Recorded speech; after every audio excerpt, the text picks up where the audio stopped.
When are the monkeys awake? Do you know? They should be up now, some of them. Okay. Yeah, they're more active in the morning. But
with your friends and family.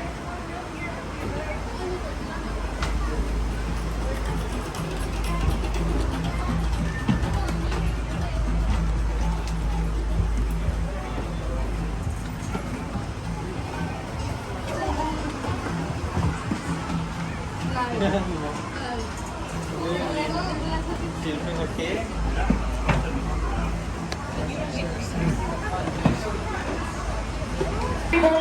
We're never going to see you guys ever again. My name is Lorna. I will be your driver and guide for the next 35 minutes as we go around looking for wildlife. I will share some fun animal facts and about all of our conservation work happening all over the world. Now this is a special tour for me, everybody. I have one of my bestest friends and his family, my family, on board right now. So I giggle a lot here and there. Yeah. So I'm really excited to share this day with them and share it with all of you. Now, as we cross our front plaza right now, I'm going to point out some things for you. So we can better plan the rest of your day with us. Now, to my right is our treetop sleigh. You can use that to connect to our primates, visit orangutans, gorillas, check out our Malayan tigers. Up ahead to my left, there's our exit plane with the parrot on top. You can use that to visit our reptile house, check out our many snake species. Our Galapagos tortoises, we do have a few that are over 100 years old. Or visit our Wildlife Explorers Base Camp. Great area to meet our animal ambassadors. And a great children's play area as well. You know, get all that extra energy out.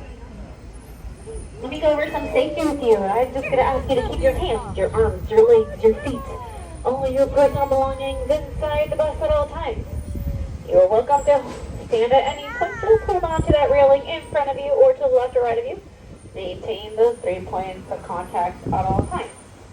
If you experience a medical emergency, just wave at me and I'll do my best to assist you. Please be a real wave for a medical emergency. Protect, don't worry, there is that camera up top up there. I can see you up there if you guys need anything. Now, the San Diego Zoo is a non-profit international conservation organization. We collaborate with many organizations over the world to come up with innovative solutions to support our 8 conservation hubs. It is our mission to create a world where all life thrives. Now, I have a personal mission. I just hope by the end of this tour, you've learned at least one new thing from me today. Just one new thing. I'm keeping my expectations very low. Now, as I pull over here to my right, I'm going to see if we're fortunate enough to spot our most elusive animal. Keeping an eye out for our tiger, our Malayan tiger. Now, they are actually very difficult animals to spot out in the wild because they are solitary and like to hide. Doesn't look like we are spotting our tiger this afternoon. So I'm going to move forward. We got plenty of other wildlife to visit and check out. However, if you have not spotted our Malayan tigers today, definitely continue. You can come visit us through our Larkspur Forest. Connecting through that tiger trail, we have 3 other viewing areas. So I give you many angles and opportunities to check out our wonderful Malayan tigers today. But we'll move onward. And to my right is our hippo habitat. It is currently under protection, some refurbishment. You can still see our hippos today. They are located in our urban jungle next to our giraffe and cheetahs. I'll make sure to point out that area later on our tour. However, enjoy all of our foliage, all of our plants as we continue down the hill. You're going to see many plant species, including our bamboo plant species. Bamboo is a subspecies of grass. It is considered the tallest of the grass species. Can you guys think of an animal that eats bamboo? A panda, yeah, I got scientists on board. Yep, panda actually means a bamboo eater. Now, as we reach the bottom of the hill, to my right, you're going to see a red dot with the number 15. That is one of our map locators. We have that all around our zoo and on our map. That way you can better orient yourself. That 15 is indicating the entrance to the age of passage. So snow leopards, summer leopards, talkins, red pandas. We do have a red panda cub born a few months ago. Our first since 2006, so head on over there so you can see us. Visit our new coloration from the food they eat, such as small crustaceans like shrimp or algae. It's actually what's found in their food that gives them that pink coloration, called a carotenoid protein. We eat it ourselves anytime we eat our to us. Serves as a form of protection from predators. When zebras are grouped together, it is much more difficult for a lion to distinguish an individual zebra from the group. Over here in this habitat to my right, we have our steeped gazelle. That's that smaller gazelle with the black tail. We also have our lesser kudu. It is the larger antelope with the white stripes down its body. Our refill got plenty of wildlife to see. Now up ahead on these first two habitats, we have our bontebok. You can see that reddish coat right over there, standing right there. Now bontebok are found in South Africa, and they have a very unique story. At one point, there was only 17 left of them in the wild. Now, how do we know 17? Well, 17 of these guys were on a farmer's land when he decided to put up fencing around his territory. All the ones outside of that fencing were hunted. The 17 within started to reproduce, raised their numbers to over 3,000, so they essentially stayed their own species.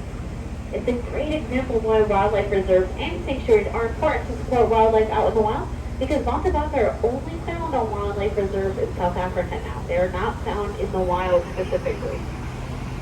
Now here in the center habitat, I do see our southern granite. He is laying all the way in the back on the ground, but you'll see that long neck. Kind of camouflage into his habitat very well. Good representation of that savanna habitat. Now they are found from Somalia all the way down to Tanzania. You'll notice he has a very long neck. Well, if you were to stand up, you'd also see his very long legs. Well, they're often compared to giraffes because when they're eating leaves off of a tree, they'll stand back on those hind legs to retire on those trees. In South America, they're not your typical swine. They're considered to be very intelligent. Researchers have compared their intelligence up to an elephant and a dolphin. Now, they were thought to be extinct based off of fossils. They were only recently rediscovered in 1975. Now, we've arrived to the back of the zoo. To my left is our safari aerial tram. From here, it's about a 3 to 4 minute ride back to the front of the zoo. They each go one way each way, about a 3 to 4 minute ride. So you can pick it up here, find yourself at the front, or if you want to try to check out the polar bears later today, pick it up at the front, find your way to the back of the zoo. To my right is also our Mowgli's 4D Jungle Adventure. Now that, folks, is an extra ticket. However, we are a nonprofit organization. All that money does go back to our zoo. It is also air conditioned, so if you later on want to have a fun 15-minute 4D movie experience and have some cool off and some air conditioning, try our Mowgli's 4D Jungle Adventure. You'll also be supporting our wildlife here. Now, folks, to my right is the most elusive animal. I can say this confidently. I drive this circle saying all day long, and I never see this Maine wolf. I have driven around all day today. I have not seen them today because they're very shy. But the Maine wolf is from South America, and to prove that they are here, you might not only see them, but you can definitely smell them. Now, that's just like smell. It is not your neighbor. It is our Maine wolf. And they enjoy their own territory and their space, so they'll use that scent as a form of communication to other Maine wolves to stay away. Now we're going to head into our next hub, one of my favorite parts of the world, and that is the savannas of Africa. Now if you look here to my left, I got one of our rock hyraxes hanging out here on that top platform. Now, right on this right platform to the right, doing what she does best. Lie around. Now, Lions are considered crepuscular animals. What does crepuscular mean? It means they're mostly active during dawn and dusk. So it's very normal to see our lions sleeping. They can sleep from 18 to 20 hours a day. That's because in Africa, during different times of seasons, it can be very hot, so it makes much more sense to conserve your energy at the hottest time of day and do all that hunting in the evening and at night. Now, speaking of hunting, ladies, pay attention to this. Female lions do 90% of the hunting along with childcare. Now, don't turn on your male counterparts just yet. Male lions will do some hunting and they will take care of the cubs to provide security for the pride when the females are out hunting. But I disagree with the term of the log all the way to the other side of the fence. You'll see her laying on that top platform. I'm going to coax by slowly. You'll get a good view of her as I come around the corner. She is hanging out up there on that top platform on the other side of the fence. Now, Nadiri is a lot smaller in size as compared to Miss Ellen over there. But folks, don't let that size fool you. Nadiri here has been described as the spiciest cat shape of the continent of Africa. So here in our facility, we have African elephants. Now, we do have a large habitat, so we'll continue on, see if we can find our Miss Shaba. I am going to point out this area. I don't like doing it from my tour because it's not the best view, but if you haven't walked over here, please do later today, because in this habitat we have our capybaras. They share their habitat with the tapirs, but if you haven't heard, we have 4 capybara babies born about 2 months ago. And they are adorable. They look like little potatoes. But definitely come out later to the elephant odyssey and visit our newest capybara members. Now up ahead on my right, you're going to see this large gray building. This is our Elephant Care Center. I enjoy this setup. It gives you a nice behind-the-scenes look of what it takes to be a wildlife care specialist here in our facility. And as I round the corner, you're going to see all these large protective barriers. That's because they do protective contact work with our wildlife. Our specialists develop strong relationships while maintaining safety for themselves and for the animals. If you look high in the middle, there's that digital sign. That is our elephant scale. That way we can make sure they're maintaining a healthy weight. In this first fence, you're going to see 2 doors right in the center, a rectangular door and a square door. Those doors do open up, and that's how we examine our elephant's ears and feet. An elephant's feet health is very important, so they do get weekly pedicures to maintain that feet health. Which, honestly, if I was doing animal here, no question, I would definitely be an elephant just for those weekly pedicures. You're going to see our secretary bird. She's walking around under this platform here to my left. Now, this is one of my favorite birds. They are found in Africa. Now, she's going to walk away right now, of course, but if you notice, she has those very long legs. Well, secretary birds are primarily hunt on the ground level, and she hunts. She is capable of flying, so definitely head back later. If you see her not on the ground level, make sure you look at that top platform. She likes to hang out up there. But I think we got a wonderful view of Miss Shaba over here, so I'm going to pull over here to my right and visit our female elephant. Now, I'm a little bit partial to elephants. They're kind of one of my favorites, so I'm excited to share with you a little bit about what I know about them. Now, we are familiar with an elephant's trunk. It's a very important organ on an elephant. It's very sensitive. They use it for smelling, for breathing, for grabbing food. She can pick up to 8 liters of water with that trunk. They are excellent swimmers, so she can traverse large bodies of water and use on the side, and then those 150,000 muscle units. So a very important tool on an elephant. Now, we work with 2 organizations to support wild elephants, and one of them is called Retention Hub. People often believe there is milk or water in those humps. It's actually fat, used as an extra energy source. Now, if it were to have 2 humps, that is considered a bacterian camel. Do you guys know what you call a camel with no humps? Now, in the 80s, folks, their numbers dropped down to a 22, a very low number. And we didn't want them to go extinct, so we decided to do something about it. And we decided to collaborate with U.S. Fish and Wildlife. And we were able to start a reproductive program, and we were able to raise the numbers from 22 to over 500. And now we have a reintroduction program. So you can see them flying over Northern California, the Grand Canyon, and we're working on expanding into the Mexican habitat. Now, I know you're plant lovers who appreciate our botanical garden. We are the most visited botanical garden in the United States. And our horticulture department works really hard to support all these plant species found all over the world. To my right, many of these plant species are found in Madagascar. They're considered an endemic species. What does endemic mean? It just means something that is found in a very specific location. So in this case, Madagascar plants are only found in Madagascar. Now, I mentioned a little bit about that illegal wildlife trafficking trade with our elephant tusks. Did you know there's also an illegal plant trafficking trade? The most trafficked plant in the world is the orchid, followed by cacti and succulents. There is one way you can help, and anytime you're purchasing a plant, adding it into your home, into your garden, I fully encourage it. We always need more plants in our world. When you purchase from a plant vendor or nursery, simply ask them, hey, where did you acquire your plants from? Now, if they are struggling to answer that question, there could be a chance they did not acquire those plants legally. However, it's making small changes like that can have a long-lasting positive effect.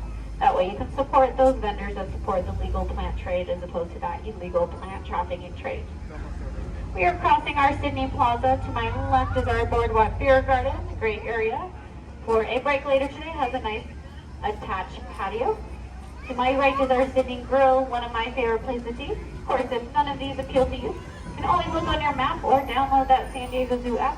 It has all of our restaurant choices, the different types of food we have to offer. That way you can find what best fits your needs for today. We're going to continue on down Center Street. We got our two cubs right here, one on the top platform and the other one in this hammock all the way to the left. Now our cubs are born in December. They are male and female. Their names are Francisco and Suyana. Now Indian bears are found in South America. They're also considered to be arboreal bears, tree bears. That's why you see a lot of tree-like structures in their habitat. They're excellent tree climbers. They're known to build tree houses down in their wild environment. They're also known as spectacle bears because they have that white outlining around their eyes that makes it look like they're wearing glasses or spectacles. Now,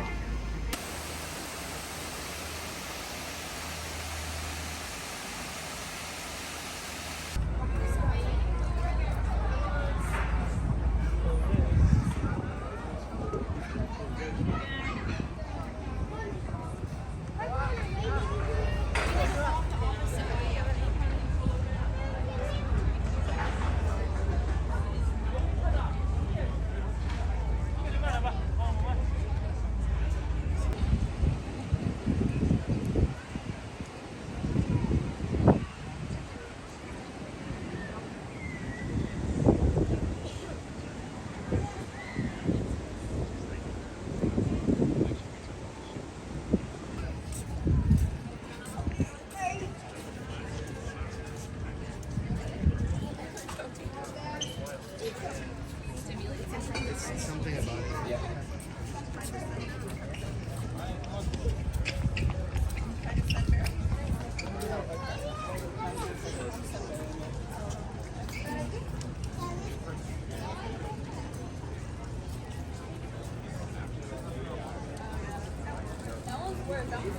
No, but I named him Carlton.